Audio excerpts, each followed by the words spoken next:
At what point okay, so we know that once you leave school, career planning is an end.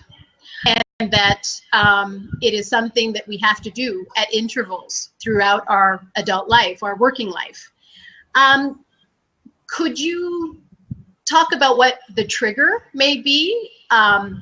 Obviously, we want to be proactive, but in a lot of cases, some of us are reactive.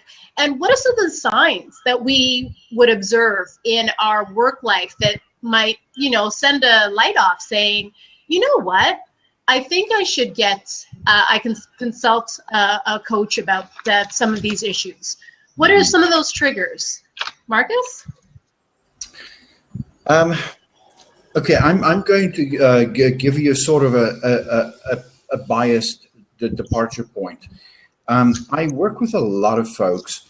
As Kiana said, the first job you get straight out of school is nothing that you learned about at school. It looks nothing like what you studied, and so I say to start your career, any experience is really valuable. It really gets your feet wet.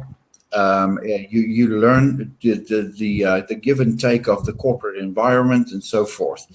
But at some point, you're going to say, you know what? I did study. I did specialize. I would like to make that career and slowly take where I am and bend it towards where I ultimately want to go. So I see with many young folks, they start, and for the first 2 years or so, they suck it up and they crunch through it. And then they say, okay, but I still have that dream. And now that I see out in the work field and I see the opportunities that show themselves, how can I best match my true talents to my true destiny? And so that for me is a transitioning point. Yep. Agreed. Kiana? Okay, so if I remember, you said, what are some of the signs of the individual that really would need? At what point would I consider consulting a coach if I'm just a regular employee? The ones when you're like, oh my God, it's Sunday. You're like, oh, I gotta go there.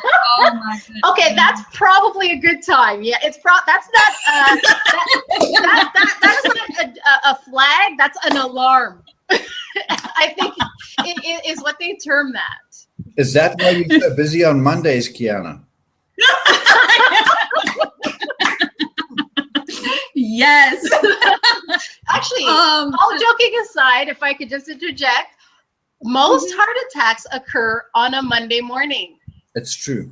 The majority of heart attacks occur on a Monday, but from what you just did, it's absolutely true. Yeah. It's scary. It's horrible. That Monday issue is really bad, right? That is one sign. Another sign is if you tend to start taking off because you just don't feel like going in and you just, I'm just going to take off. I'm sick today. All of a sudden you have an illness, right? Sure. You're late for work, right? Yeah. You're at work, but you're spacing out. Mm-hmm. Sure. And you tend to begin to complain. If you hear yourself complaining about the work, those are huge signs. They are, and again, that's not a sustainable situation because if you don't leave, you may be asked to go. So you want to be proactive about it. No, I mean, they are running a business, and there are people who, whether it's because of their mindset or it's because of their environment, for whatever reason, other people at that office may have found that they've been able to make it work. Well, the employer is going to want more of those people. So, somebody who, shows up late, somebody who is not very enthusiastic about their work, it drags the team down. And that's the last thing you want to do, because if they're not happy, you're not happy, and vice versa. And I mean, life is too short to be doing something that doesn't make you happy. And so, you know, you have to, you know, don't give up. You have to make the effort. You have to keep trying. I was actually going to speak about this tonight. Was really it's so important. I think you kind of hit on it, Marcus. I was reading the comments when you were speaking, but I think you hit on it. Really evaluating whether this is a temporary location, or is this something that you can really grow in? Is there area for growth? Is there room for me to really move in this company, or is this something that just is going to get me to the place that I need to go? Yes. So if you're in a current position, is this going to be something temporary? Is this something that you can see yourself actually working for this company for 5, 10, 20 years?